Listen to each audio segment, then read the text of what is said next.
আসসালামু আলাইকুম। এখন শুনবেন সংবাদ শিরোনাম।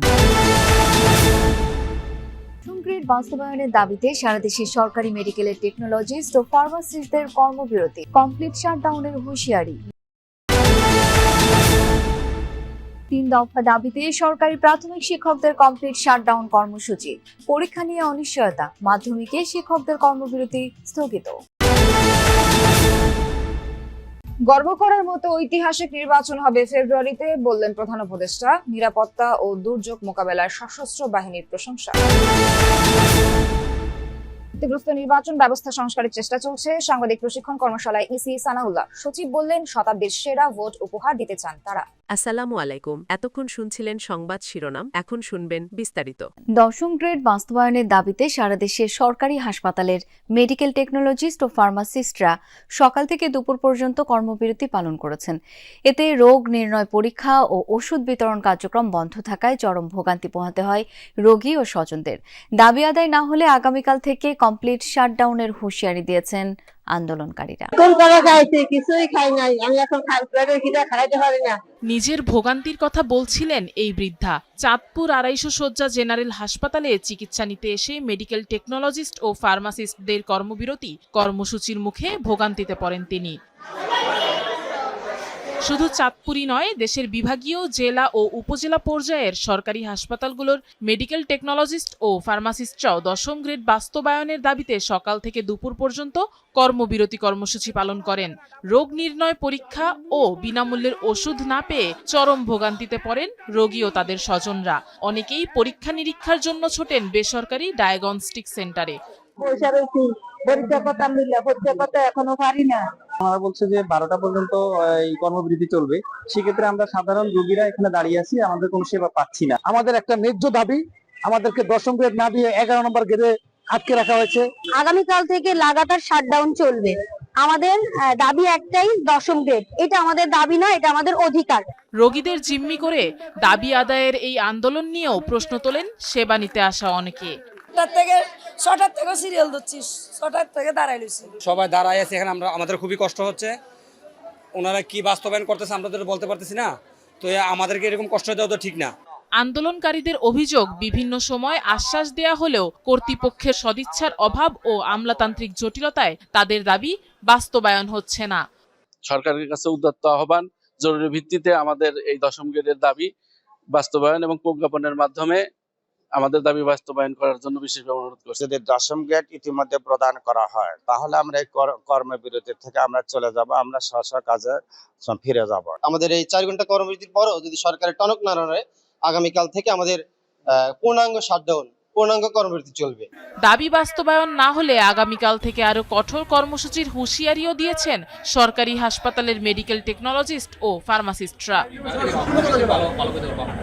আফরোজা লামিয়া, যমুনা নিউজ। শিক্ষার্থীদের বার্ষিক পরীক্ষার গুরুত্ব বিবেচনায় গতরাতে স্থগিত করা হয় সরকারি মাধ্যমিক শিক্ষক। তুলনায় তার যে নানান জটিল বেশ কয়েকটি সমস্যা আছে, সেই সমস্যাগুলোর কারণে তাকে এই মুহূর্তে এখান থেকে সরানো বা বিদেশে নেওয়ার মতো কোনো অবস্থা আছে কিনা সেটি জানার জন্যই মূলত রিচার্ড বিল যিনি আসছেন, তিনি কিন্তু আইসিইউ বিশেষজ্ঞ, ভেন্টিলেশন বিশেষজ্ঞ হিসেবে ওই উপমহাদেশে তার সুখ্যাতি আছে।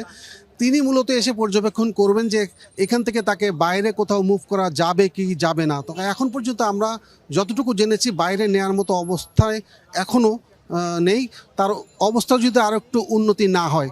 তাছাড়া এই সার্বিক বিবেচনায় আপনি যেটা বলছিলেন যে ভিভিআইপি হিসেবে স্পেশাল সিকিউরিটি ফোর্স তার নিরাপত্তা দিচ্ছে, তার আশপাশে নিরাপত্তা বিধান করার কারণে হসপিটালে যে গত কয়েকদিনে যে নেতাকর্মীদের যে অজস্র ভিড়, আনাগোনা, অহেতুক উপস্থিতি, এগুলো আজকে নেই। একেবারে ভেতরে একদম ছিমছাম অবস্থা। সাধারণ চিকিৎসা ব্যবস্থা যেভাবে চলে আজকে হসপিটালের কার্যক্রম ঠিক তেমনই চলছে।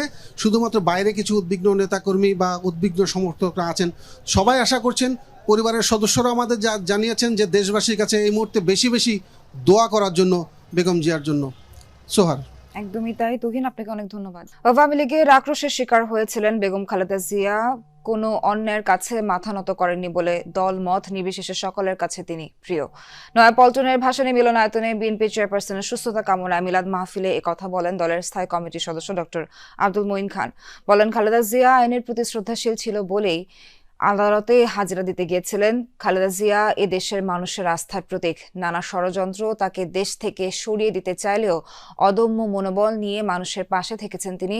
এ সময় খালেদা জিয়ার দ্রুত সুস্থতা কামনায় দোয়া ও মোনাজাত করা হয়।